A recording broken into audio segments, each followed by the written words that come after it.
Bethany Diaspora Church ki nung si Jarvay Chilenao marup mapangsing ahan ba maktada ay koy bu nung si biba tatanaloy na biba Prabhu Jisu Krista gimingda nung si bigi salam pijari Isor bu thagat min si Chilenao sing Isor thagat pagi maram yam na lay Isor na ikoy bu ngasi phaw pa ngaksin biba loina biba awat pa pina biba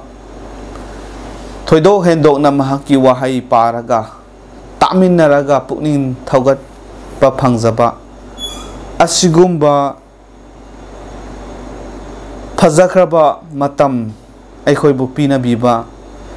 karigi damakta aikoi isor bu thagat loi ichilenau sing laifam da aikoi munna khallaga Ishor bu pukning thawai yauna thagat minasi haibasi ahan ba maktada thamjaning bani ngasigi aikoi gi text asi 2 Peter gi chapter 1 verses 16 to 18 asini Ishor gi wahai asi pathok chage 2 Peter gi chapter 1 verses 16 to 18 maramdi aikoi na nakoida Aikoi gi ibungo Jisu Krista gi panggal gi amasung mahakna lengbirakpagi maramda haiba matamda mioibagi lausingna semjin sajinba warigi matung inna haiki de adubu aikoi di Mahakki Matik Chaoba Adugi Sakhisingni maramdi mahakna mapa Ishodagi ikai kumnaba amasung matik mangan phangba matamda thoidok hendokpa matik mangandagi khonjen amana wa ngangki masi aigi nungsijaba icha nipani mangonda ay yamna peli verse 18 da aikhoina mahakka asengba chingda laimin naringaida khonjen asi sargadagi lakpa Aikoi na tajaki bani actually now sing eyewitnesses of His Majesty Prabhu Mahakki Matik mangal asigi matangda mamit makna uraga mana kong makna taramba Isorgi manay sing Prabhu gi sebok sing pakonset pasing Lairami masida Apostle Peter mahaksu amani aduna masigi chichi asida mahakna asmaina iribani a testimony from the Apostle Peter na pakonchatpa Peter asina Mahakki testimony mahakna uramba taramba sing adu phongdokpani a good testimony can play a very important role yamna phajaba Achumba testimony leiba mi singidamakta makoigi punsida makoigi thabakta makoina isorgi thagal tawbada asukki matik chauna mating pangi aduga chauna masina thabak asi pangthokpa ngamhali haibasi aikoina ubani silenau sing masida aikoina pathok sariba text asida Apostle Peter na kari haibra hairaga not fables sajin semjin ba adugumba wari sing nate haibasi mahakna yamna sengna phongdokpani semjin sajin ba wari adunate not fables asi ekoi Manipuri dadi yamna sengna clear oina ire semjin sajin ba wari sing haibani semjin sajin laga wari se pangli daliba aduga pangang ba pangtak takpa adugumba lairabasu aikoi gi sidi nate haibasi mahakna ahan bada phongdoi some fables are cunningly devised semjin sajin ba wari sing se yamna achumba manba aoiba manba yamna mana semraga saraga liba asisu laitaba natabani ichilinausing aduna aikoina wari taba matamda yamna munna taba darkar oye aduga madugi wari bu liriba mi adu kanano haibasisu aikoi khangba tai masida apostle peter na fazana haibani aikoi di adugumba semjin sajalaga ngangba liba wari adu nate aikoi isamakna uramba iminmakna uba nakomakna taraba adugumba wari sing adu nakoi da libani haibasi mahakna phongdoi many religious stories wari tongan ba dharma tongan ba dagi aikoina taba phangani many religious stories are told aduga many of them are false adumakpu dharma gi oiba wari oiba tarabasu khudingmak adu asengba achumba wari ngaktani haibadi oithokte aduna sajalaga semjalaga liba wari mayam amalai haibasi aikoina khangadabani ichil now sing the coming of the Lord Jesus Christ Prabhu Jesu Christana ani shuba lakadaba asigi matang asida yengba kanda aikoina khangba yaba khara lay madudi karino hairaga ani shuba Prabhu gi lakpa asi aikoi nainage yenge haiba taragadi magi ahan balak pasisu aikoi khangba tai magi ahan balak pasi karino haiba kanda the first advent we celebrate as Christmas aikoi na Christmas haina palan tauba masibu mahaki ahan ba lakpa aduni ani shuba lakpa ashina the second advent when the Lord Jesus returns mahak hoji sargada aikoi gi laifam simna nabagi damakta chatle isor gi yet thangba nakan aduda mahak phamduna lay haibasi isor gi shastrana aikoi bu takpi mahak amuk lakani haibasi su isor gi shastrana takpi bagi matungina aikoi na thajaduna masigi asa sida aikoi ngaiduna lairibani aduna Prabhu Jesu na ani shuba oina mahak lakani haibasi aikoi khangi the focus of this particular text masigi ngasigi text asigi focus asi mahak na maruoina takpining base karino hairaga Prabhu Jesu gi pokhibagi wari Gospel of Matthew aduga Gospel of Luke ta phajana masibu record tawraga thami masi witnesses mamit magna uba manakong magna taba khara aikoina Bible da paba matam da wari asi yengma matam da thengnai madudi kana no hairaga the shepherds yaw senba singna Luke chapter 2 da makoi gi wari asi uba phange Prabhu Jesu Christ na popa mamit magna uramba aduga the wise men mahayhaiba aduga akhanga heising haiba tare wise men makhoi aduna Prabhu Jesu bu unaramba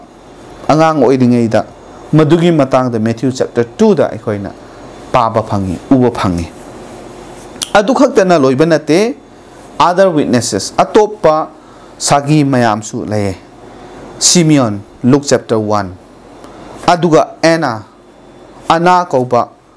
mahak aduna su Luke chapter 1 asi parabadi thengnaba uba adu ekoi uba phangani aduga loina na transfiguration narrative mahak Prabhu Jesu Christana sak on khibagi matang adugi wari asi yengba kanda aduda su mahakpu uramba sakhi oiba kharasu ekoina thengnai ekoi yengsi Matthew chapter 17 gi verses 1 to 6 asi parabadi khangani now after 6 days Jesus took Peter numit taruk nigi matungda Jesus na Peter James John his brother makoi asibu puraga chingthak aduda makoi karami makoi khakta and he was transfigured before them makoi gi mamang makta Prabhu Jisu Krista asi asumaina transfigure tawduna his face shone like the sun Mahakki mamai thong adu nungsa mangagumna ngali and his clothes became as white as the light Mahakki mahakna litliba phiron sing adu mangal na ngal ba matamda ngawrok ngawna nganba atumaina makoina ukhi aduga and behold Moses and Elijah appeared to them makoigi mangda Moses ka Elijah adushu makoi ulami haibasi makoina ure aduga mako Jesu Krista da wangang ba wari sanaram basisu uhalle aduga verse 4 da yemakanda Peter na Jesu ngonda asmaina haiki bani ai Manipuri gi Bible da he na mayek singna na ba pathok sage Manipuri gi Bible da smaina iraga lay verse 4 da gi page chapter 17 gi verse 4 da smaina hai Peter na Jesu da haiki ibungo aikoina mafam asida leiba phai nahakna yabi rabadi aikoina phisang ahum nahaki ama mausigi ama amasung Elijah gi ama sasi hai aduga makha taba yemakanda verse 5 ta mahakna asum nganglingai da yengu arangba leichin na makhoibu khumjilami aduga yengu khanghaudana leichin maraktagi khonjen amana hairaki masi aigi nungsi jaraba icha nipani mangonda ai yamna peli mahakna haiba tao verse 6 ta sabok singna khonjen adu taba makhoina mamai tabada makhoina mamai leibak tana tu thaki amasung yamna kirami Peter as a witness Peter mamit makna ukhiba sakhi oikhiba asi masigi text asi de tae Prabhu Jesu Kristana transfigure tauba asigi matangda Peter na phajana ubani aduga mahakna makhoigi mamangda sak ong honglami sak ong hong bahaibani transfiguration ko masi Apostle Peter na uwe makhata nate three witnesses maga chaminari ba makoy ahum na ubani Peter James John makoy ahum na what they witness makoy na uba si karino the majesty of the Lord Prabhu gi matik mangal adu uwe the honor and glory mahakpu honor tauba ikai khumnabi ba aduga magi matik mangal leiba asi makoy urami aduga ishor mapa ishor na ngangki ba wahai sutai he spoke from heaven sargadagi ishor na nganglai from the excellent glory magi adukki matik phazaraba matik mangal adudagi Prabhu ishor na nganglak pasi makoy tai he declare mana ngangi ishor na hairiba wahai ase this is my beloved son mahak asi aina nungsijaba aigi nungsijaba ichanupa aduni in whom I am well pleased magi mathakta ay yamna peli haibasi ishor Mahakki wahai aduni masigi location asi aikoina yengma matamda it is unspecified yamna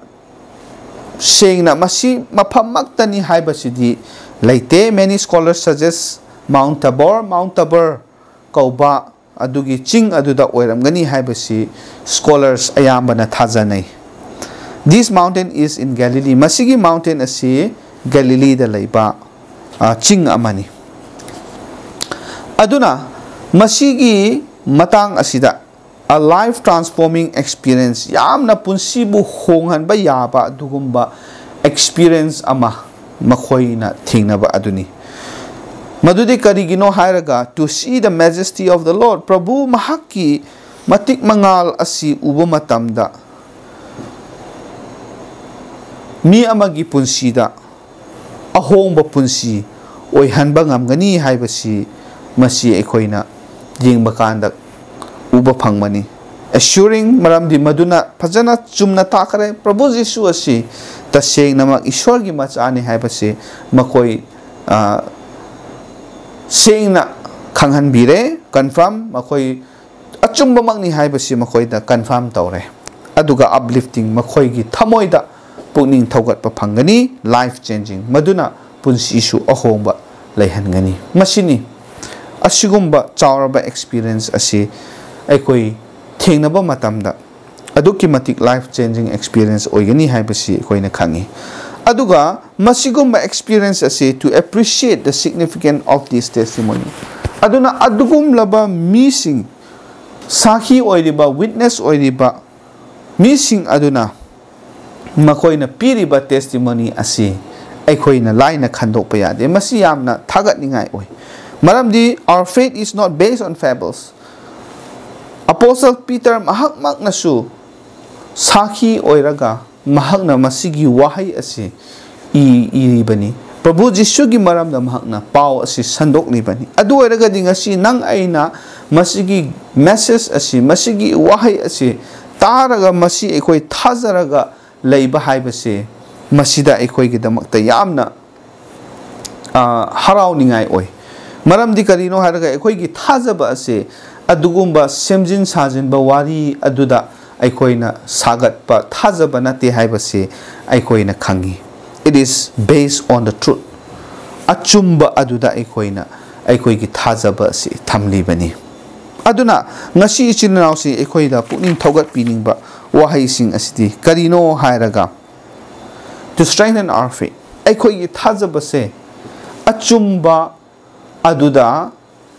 eyewitnessing sakhi leiriba missing aduna iriba adugi wahai aduda aikoina thamba thazaba oiba maramna masigi thazaba se henna kankhatningai henna chawkhatningai henna mapung phaningai aikoi khotnaba tauba tai haibasi ngasi aikoi mayamgi maphamda thogat chaningba aduni aduga to deepen our knowledge aikoina Prabhu gi maramda khangba Apostle Peter na takpiba aduga atopa sastra asibu iriba natraga Jisu Christ gi maramda iriba takpiriba achumba mayam asi aikoina khallaga masi henna aikoi khangba ngamningai henna masigi matang asida marik chumna sengna aikoi khangba ngamningai madugi knowledge adu leiningai gi damakta aikoi hotnabasi darkar oi haibasi ngasi mayamgi maphamda thamjaningba pukning thogat chaningba aduna actually now sing aikoi pukning hantharoisi aikoi gi thajabasi achumba thajabani aikoi le thajariba sing asi achumba sakhi leiriba adugumba wahai sing adugumba takpiba aduda aikoi thamlibani aduna aikoi kanna hotnasi hen mapung phaba thajaba sing aduga ishorgi apenbagi lambida apenbagi punsida mapung phana hingba ngamba ishorgi macha sing ishorgi thajaba sing oiniba ngamnanaba aikoi hotnasi ishorna su pangbibo oisinu patna tawsi thagatsari pai shon haki thaujana ngasi nahaki wahai pa nabagi matam pinabi duna aikoi pukning thogat pa pangjare tariba nahaki wahai ase asengba achumbani aikoi hena masida thajaba si thamlaga hena chawkhat pangamningai hena mapung phawa thajaba do leiba ngamningai nahakna pangal pinabiyo paisor aikhoibu nahakna hena matam khuding makta loina biduna hakchang gi oiba thawai gi oiba darkai robu khuding mak nahakna pina biduna paisor hena nahaki maramda khangba oihan biyo aduga nahaki damakta su hingba ngamba mapung phaba thajabagi punsi adu oihan biyo haiduna thagat sabaga loinana aikhoibu paptagi handok piba Thaujal na pik thalaba ꯑꯩꯈꯣꯏꯕꯨ ꯀꯟꯕꯤꯕ ꯃꯄꯨ ꯄ꯭ꯔꯚꯨ ꯖꯤꯁꯨ ꯈ꯭ꯔꯤꯁꯇꯒꯤ ꯃꯤꯡꯗ ꯅꯤꯖꯕꯅꯤ ꯑꯥꯃꯦꯟ ꯌꯥꯝ ꯅꯨꯡꯉꯥꯏꯔꯦ ꯏꯁꯣꯔꯅ ꯃꯌꯥꯝꯒꯤ ꯃꯊꯛꯇ ꯍꯦꯟꯅ ꯕꯣꯔ ꯄꯤꯅꯕꯤꯕ ꯑꯣꯏꯁꯅꯨ